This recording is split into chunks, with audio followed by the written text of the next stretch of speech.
All right, let's take you to this developing story now. In Phalaborwa in Limpopo, the IEC is launching a nationwide voter education campaign. It'll be rolled out to nearly 100 tertiary institutions from now until September. Nqobile Madlala is our reporter tracking that story, and it seemed like quite a lively event when we were testing with you earlier, Nqobile. What's happening there? Well, yes, Michelle, you can imagine a lot of young people are here, so got to keep them fascinated or still enjoying the event. So there's quite a lot that takes place. We've seen a bit of theatre, just explaining really how to vote, why you should vote, and why that is such an important democratic vote. But at the same time, we've seen also a bit of singing and dancing and so on, and of course that very loud music. But these are the building blocks really in terms of ensuring that the young people do interact in this 2024 national general election. So I'm going to bring in now the higher education to speak to us. And I mean, why is it important for these young people to participate? Firstly, let me thank the IEC for having collaborated with us as the Department of Higher Education and Training. And I'm here representing our Minister, Honorable Professor Nzimande, who would have been here, but unfortunately could not make it today. But I think it's important for our young constituency to be able to understand the importance of voting in order for us to be able to sustain our democracy going forward. All of us who know the pains before or prior 94, what was happening when the majority of our people in the country did not have the privileges of voting. Now, post-94, we want to make sure that we sustain that for as long as ever, to make sure that our young people make sure that they are able to utilize their rights to vote, and make sure that the decisions that are made at the end to make sure that the resources that are deployed in our different areas, be it local municipalities, be it education institutions, indeed they've participated in that process. So this is, as the Department of Higher Education and Training, it's our duty and responsibility to educate not only young people but also the majority of our citizens. Why is it a problem that young people seem to disengage or perhaps abstain from voting? What do they say? I think there's been a lot of myths along the way, and we have seen that sometimes people have lost faith in the process to say even if we vote, we don't seem to be getting what we have voted for.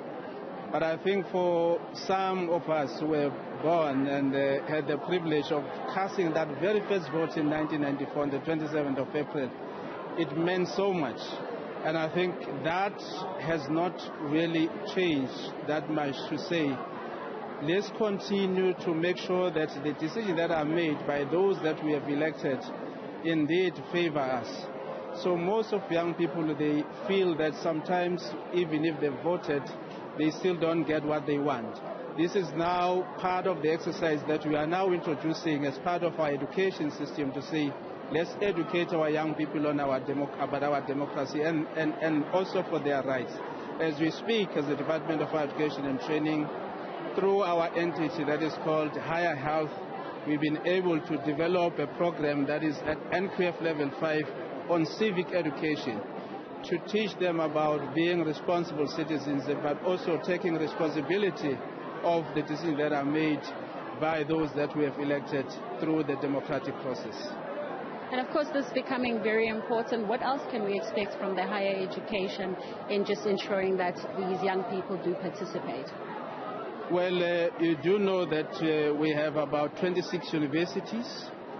We have about 50 TVET colleges, as well as over 132 private higher education institutions, as well as private TVET colleges. That constitutes the biggest constituency of our young people. And therefore, it gives us the responsibility as the Department of Higher Education and Training, being responsible for education.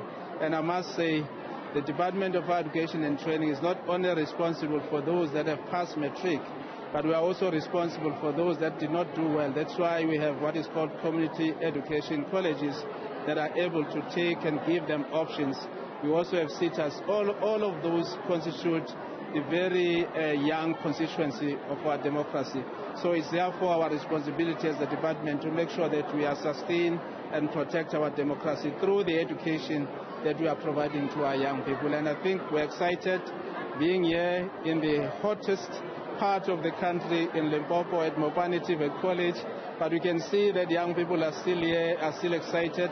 And I think they've enjoyed the voter education that was done today for them to understand even the fact that we're going to be having the longest the voters roll today, but also the different voting rolls papers that are going to be issued out today to make sure that they make the right decisions and choose the right people that they want to vote for. And lastly, you did say to us that you're not only just speaking to the young people and through them you're speaking to their families. How is that possible? Well, our young people, as you know, most of them are here, but the unfortunate part, as we still addressing the damages that the apartheid system actually created, is that perhaps some of their parents did not have the privilege of getting this education, did not have the privilege of getting this information.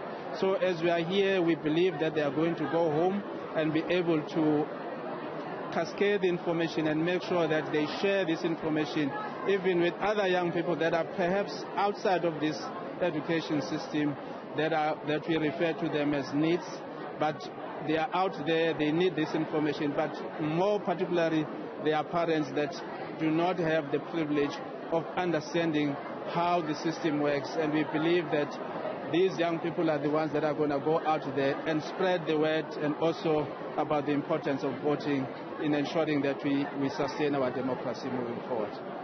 Thank you very much for your time. That is, of course, Sam Zulu. He is the Deputy Director General on the Department of Higher Education and Training.